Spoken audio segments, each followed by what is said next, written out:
In today's video, I'm going to teach you how to log in Microsoft Teams. We'll go through the process slowly and clearly, so if you're new to Teams or just need a quick refresher, you can follow along step by step. First, open your preferred web browser. This can be any browser you're comfortable with, such as Chrome, Edge, or Firefox. In the address bar at the top of the screen, type MS Teams or Microsoft Teams, then press enter. This will bring up a search results page with several links related to Microsoft Teams. Look for the official Microsoft Teams website in the results.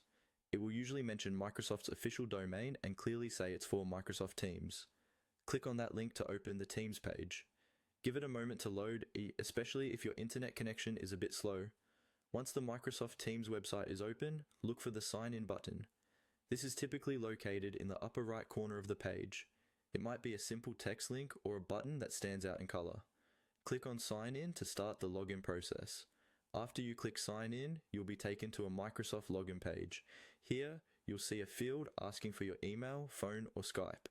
Click inside the email field and carefully type your email address that is associated with your Microsoft Teams account.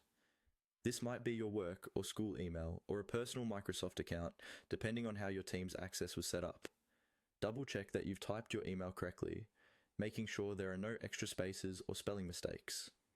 When you're ready, click the next button. From here, simply follow the on-screen prompts. Usually, the next step will ask you for your password. Type it in carefully and click Sign In. If your organization uses extra security, such as two-step verification, you might be asked to enter a code from your phone or approve a sign-in notification. Just complete whatever security steps appear on your screen. Continue following any additional instructions until the login process is complete. Once everything is accepted, you should be redirected into Microsoft Teams, where you'll see your chats, teams, and meetings. And that's it. You've successfully logged into Microsoft Teams by going to the website, clicking Sign In, entering your email, and following the prompts on the screen.